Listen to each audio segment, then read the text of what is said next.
Hello and welcome. My name is John Dickinson, and in this video we're going to take a look at Sapphire Dust, a brand new effect in Sapphire 2024. Use Sapphire Dust to add depth and cinematic atmosphere to your shots with realistic floating dust.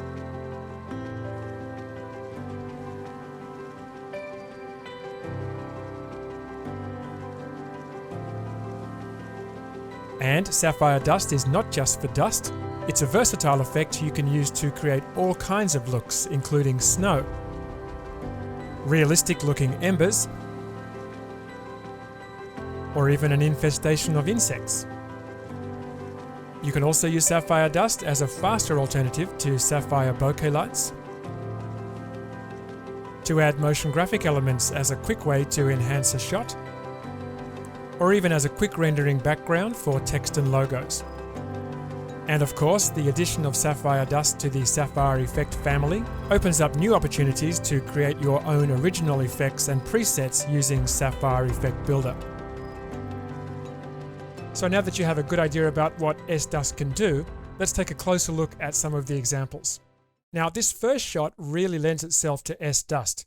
You can see it starts in black, but as the door opens, we get this beautiful volumetric light streaming through.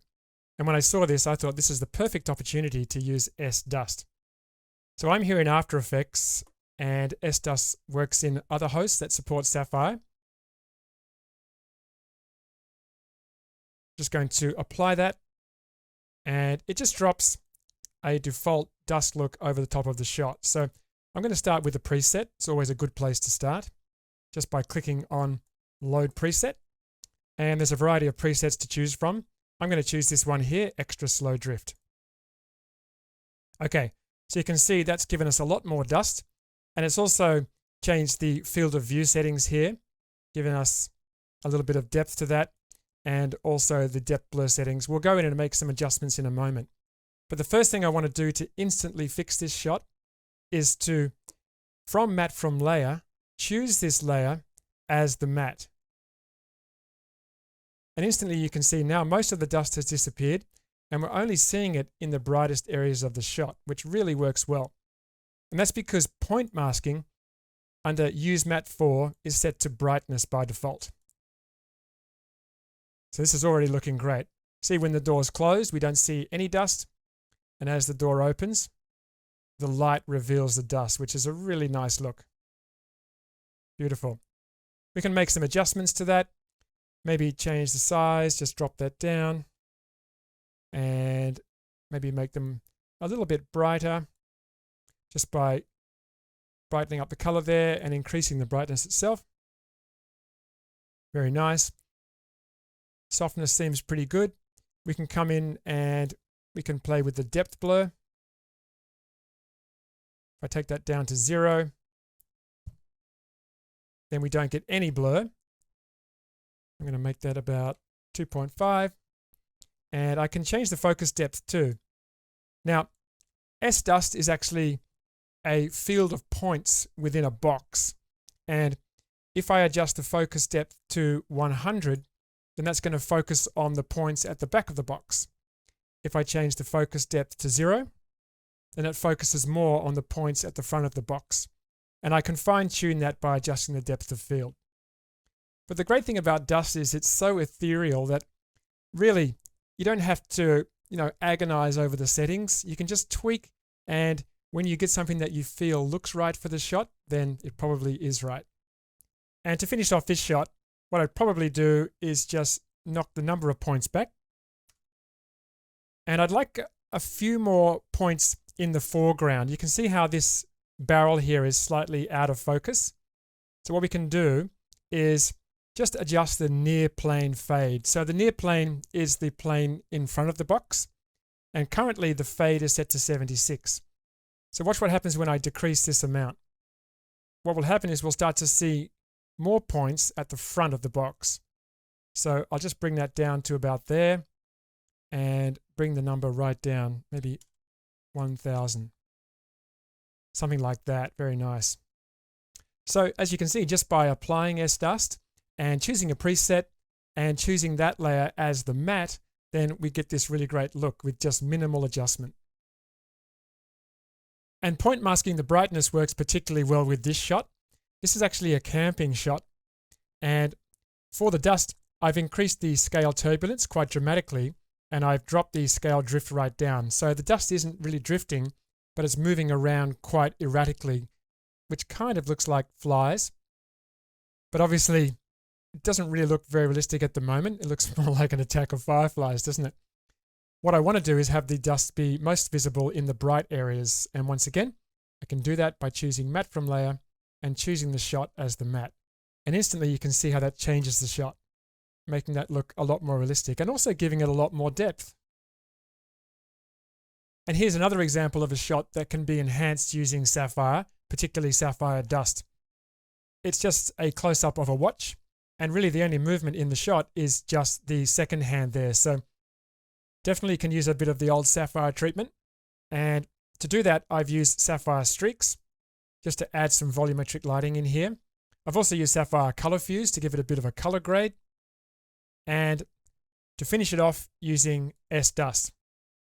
Now, I want the dust to only appear within these rays. And if we point mask the brightness, we're going to see the dust mostly in these bright areas of the watch. So to control where the dust is, I've used a mask. And I can choose that from Matte from Path, Mask 1. So you may have seen a slight change there. We're still point masking the brightness, but we do have other options. There's also occlusion. Now with occlusion, if I just increase the number of points, occlusion is different from brightness because brightness will still show the points within the darker areas. They'll just be knocked back. But with occlusion, they'll only appear within the mask. If I want to soften the edges of that, what I can do is just blur the matte. If I bring that right up, as I crank that up, and we start to see more points outside the masked area. So that's a nice way to work as well. For this particular shot though, what I did was I used flicker. And that's the other option here. So my thought was with this shot was that as the dust moved within the volumetric light, then we'd see the flicker. You can see I've set flicker amplitude to about 3.3. And what that means is we're still going to see the dust outside the mask, but only the dust inside the mask is going to flicker. And because it's obviously over this volumetric light area, it looks as if the volumetric light is making the dust flicker. And when we were designing Sapphire dust, I was looking at examples of actual dust in actual volumetric light, and having it flicker inside the volumetric light was really something that I wanted to have included in this. So I'm so glad it made it into the effect. And here's just one more quick example. This is also using the layer itself as the matte, just for visibility. What I've done here though is I've set a couple of keyframes for drift speed. Now drift speed is the speed at which the particles move on the X and Y. So what I wanted to do was, as the talent moves the motorbike out of the frame, I wanted the points just to move in that direction. So we get that effect where it looks as if the bike is sort of pushing the dust away, which I thought made that just look a little more realistic. Now you may be thinking that S-dust looks like a particle generator, and while it definitely does look and feel like a particle generator, it actually isn't, and there's no simulations involved. And what that means is you can apply S-dust more than once and you're not going to take a render hit. Take a look at this example.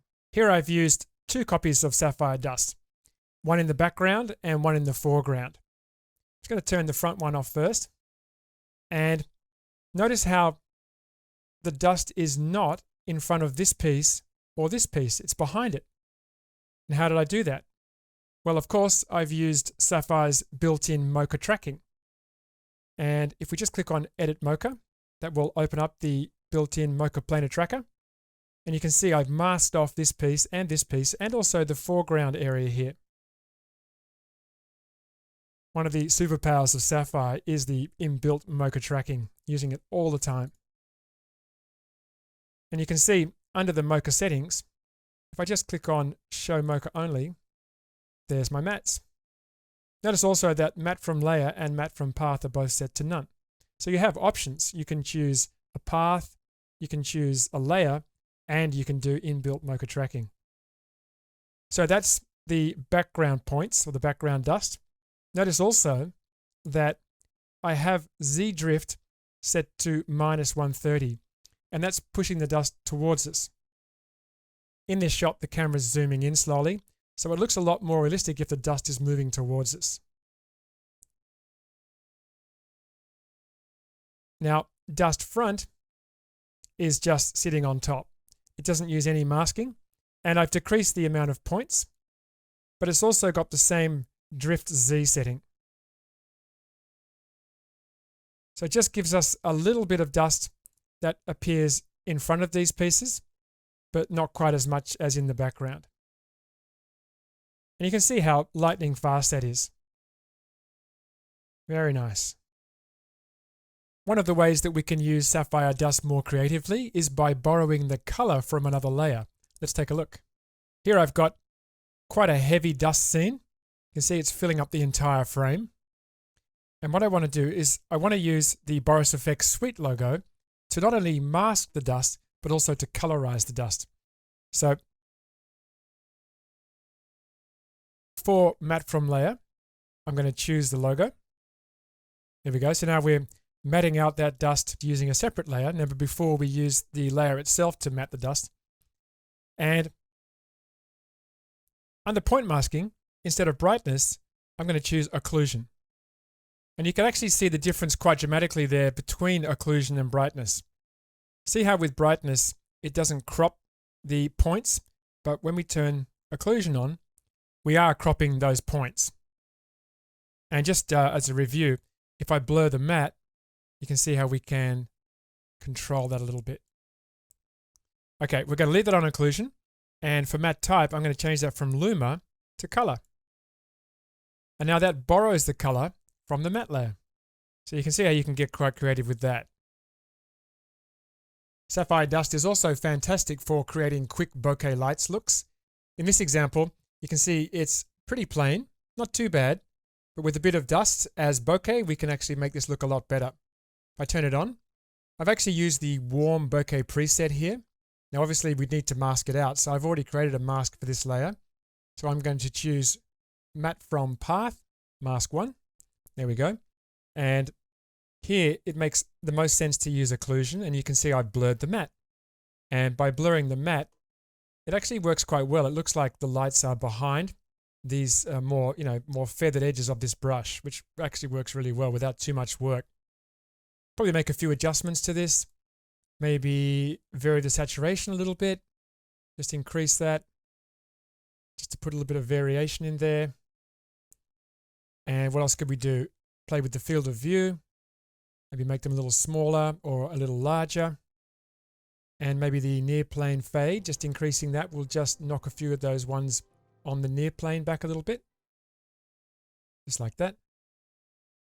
And also maybe adjust the flicker. Just maybe make the flicker a little faster. And that's going to render super fast and just give that shot a more interesting look. Now, personally, the first thing I do whenever a new effect is added to Sapphire is jump into Sapphire Effect Builder and see what new look I can come up with by combining it with other Sapphire effects. And this is one of the first looks I created. It's called Fiber Lamp, thanks to Ben for that name. It's actually been saved as a preset for you to use. And here inside of the Effect Builder, you can see that it consists of 2 versions of Sapphire Dust, a couple of Sapphire Blur Motions, and a couple of Sapphire Ultra Glows, and they've been linked together by Sapphire Layer. Let's just take a quick look at how this was created. I just preview selected node. So this is the first dust, and this has been ported into the foreground of Sapphire Layer. After that, we have Sapphire Blur Motion, and this is blurring the dust. You can see it's creating that point at the end of the fibers. Below that, we have Sapphire Ultra Glow. Give that a nice bright glow, especially these more foreground points. So that's going into the foreground. The second dust is going into the background port, and blur motion has been applied again, but you can see with this blur motion, we're getting these long streaks or these long fibers. So combining those together using Sapphire Layer, using the screen blend mode, we get this look. And of course, it's important that both of these dust effects are kept in sync. And that's possible with most of the parameters using parameter linking, which was introduced in the previous version of Sapphire. You can see that some of the parameters are green. And if I just click on the stopwatch, you can see that make driver is checked. If we click over on dust 2, notice how the parameters are red. And you can also see that the link has been checked. Once that's done from the select driver list, you can choose the parameter. If we go back to the driver node and we change that color, then all of the parameters that are linked will change to that color. Just uncheck previous selected node. And you can see how now everything is turned pink. So parameter linking is really handy, and you should definitely check that out. So you can see how creative you can be by having a particle-like effect like dust inside of Sapphire Effect Builder. Okay, so that should give you a good idea about what's possible with Sapphire Dust inside of Sapphire 2024. To learn more about Sapphire or to download a free trial version, please visit borisfx.com and look out for more tutorials coming soon. For now, this is John from Boris FX. I'll see you soon.